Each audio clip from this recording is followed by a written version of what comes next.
I feel like plague doctors are really misunderstood. A lot of people said that they were scared of them as kids, and it's kind of understandable why.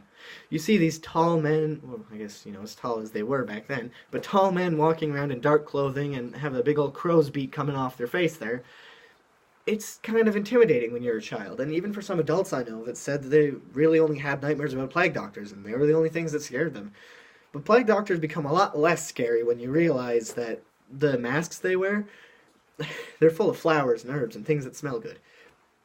Now, I'll get to that in a minute, but the plague came into Eurasia and England on the backs of rats, because the fleas that would be infected with the plague would go and they would jump onto people and bite the people and give them the plague. It's like how zombies work. You get bitten by an infected rodent or flea, and there you go. Now you have it. And it spread very quickly in Europe, especially in densely populated areas, so like cities.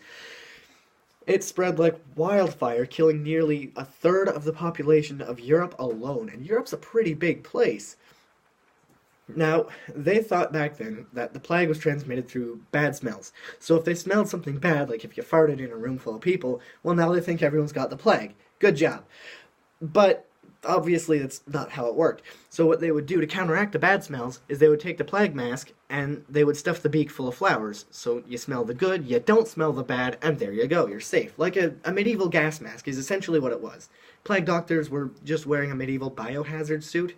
And it worked to some extent because they'd wear long robes or coats, they'd have big leather boots, and they would wear gloves. Because if you're handling hazardous material, anything that's been infected with any kind of disease, as the settlers proved to us when they first came to North America, smallpox, you don't want to touch anything that has been in contact with someone infected with smallpox with your bare hands, so they'd wear the gloves and the rest of their outfit to basically keep the plague at bay, which again worked to some extent, but not really well, because the plague wasn't spread through bad smells.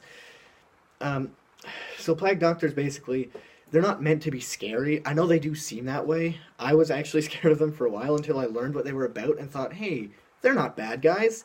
They're actually quite the opposite.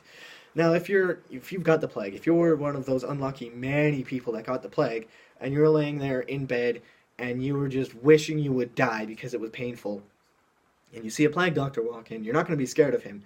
You're going to see it as a godsend, like an angel descending from heaven to rid you of this horrible disease. Now, it didn't often work because their scientific methods back then are very different from what we know and understand today.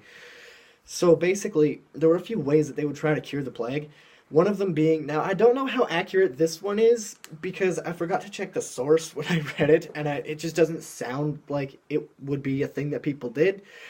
But maybe, I don't know, they were willing to try just about anything. But like I said, I don't think this one's true, but purging the Jews. Now, the Jews have been bullied all throughout history, but I don't think that one was very popular, if it was a real cure at all. And we know today that purging the Jews is not going to help anyone. So a more realistic, and probably more popular as well, form of curing the plague, was aromatherapy.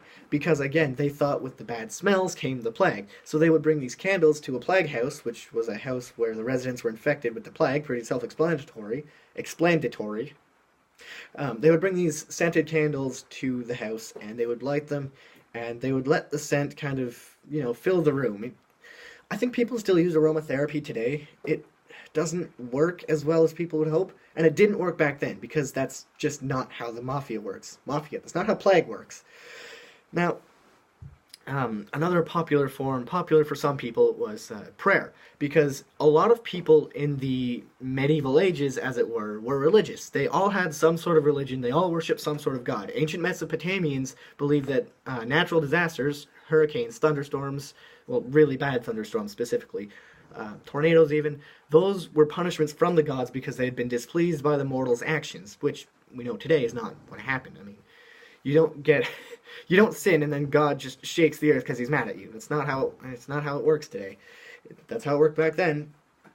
And praying for some people does help. Like if your child is sick and you want to pray for some sort of miracle, it's happened in the past, and some people don't believe it, some people do. Whether or not you do is, well, your own opinion. So prayer for some was a form of curing the plague, which again didn't work very well because you need medical attention.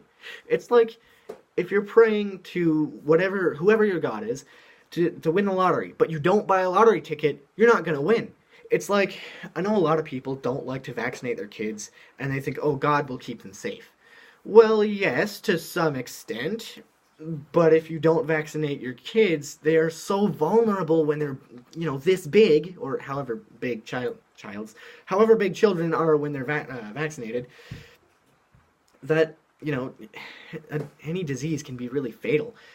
And I know a lot of people say that it causes autism, but we're not here to talk about modern vaccinations. We're here to talk about medieval vaccinations and how they would cure the plague, which it only worked so well. Maybe the plague doctors would have been better off if the masks were filled with, like, gun cotton. Or if even bug spray.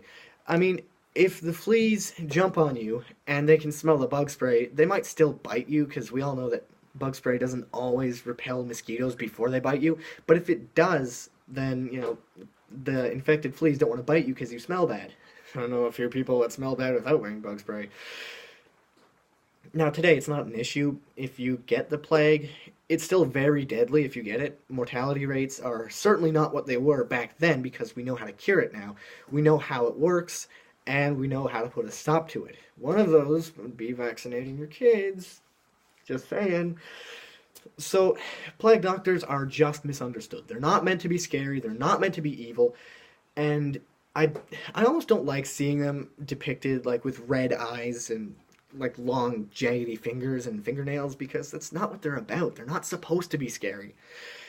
They're supposed to be, they're supposed to be helpful. They think that they're helping the community by ridding the residents of the plague.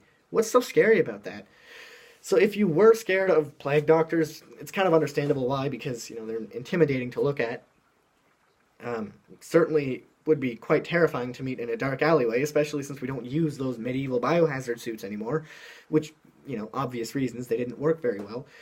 Then, yeah, it's understandable. And plague masks came in all sorts of shapes and sizes. They were often the long beak with the face part that was attached to a hood that would cover the whole head and shoulder area as well sometimes, much like some male coifs I've seen in the past.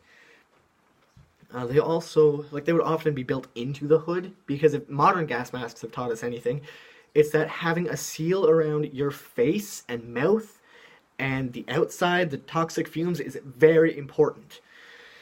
They would also come in, I've seen ones that aren't like a beak, but they're more flat and straight down, which, for them would work as well, because you're still having the things that smell good, the flowers and whatnot, close to your face and breathing that in instead. They also came in, they were almost like World War I style gas masks, in the sense that they had that, like, bag over your head, like what an executioner might wear in, stereotypical executioner settings, and like a little cone around the mouth. And, each of them worked, as well as they did, so not very well. But it wasn't like one plague doctor would see that guy with this type of plague mask and think, oh, he's using that one, he should upgrade to this one because it's better.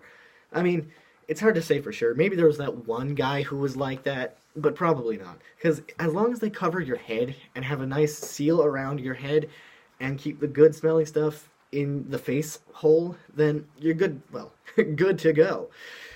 Plague doctors also often wore hats. I assume that's more of a fashion thing than anything, because it doesn't really help keep the plague out. But it's kind of cool. Some plague masks even have the hood, the mask, and the hat built into one headpiece. Those were certainly not as common. Taking your hat off when someone dies is a sign of respect. If you can't do that without taking your whole gas mask off and exposing yourself to the plague, it's really not a good idea. So that's just kind of a very, very condensed version of what plague doctors are supposed to be. Explanation, I guess. I've tried taking this video so many times now, I'm just gonna roll with it. It's a very basic breakdown of what they were, what they did, and how they would treat people, and that their treatments were not effective because they didn't actually know how the plague worked. Now, modern science, again, tells us that the plague is caused by infected rodents, which, they didn't put the two and two together to realize that. And if they can keep the rodents away, then they keep the plague away. As long as no fleas got by, then you're good to go. So next time you're scared of plague doctors, or next time you know, you're imagining one sneaking up to you in your room and thinking like, oh Lord, it's gonna kill me. Just remember that their face is full of flowers, essentially, and can you really take them seriously at that point? Or another good trick if you're scared of something, imagine it with googly eyes. Can never take anything seriously with googly eyes. Well, for now, that's all I have to say about Plague Doctors, and I hope you at least learned something, or above all else, found it entertaining. Otherwise, why the hell am I even doing this? So, thanks for watching, and have a good one.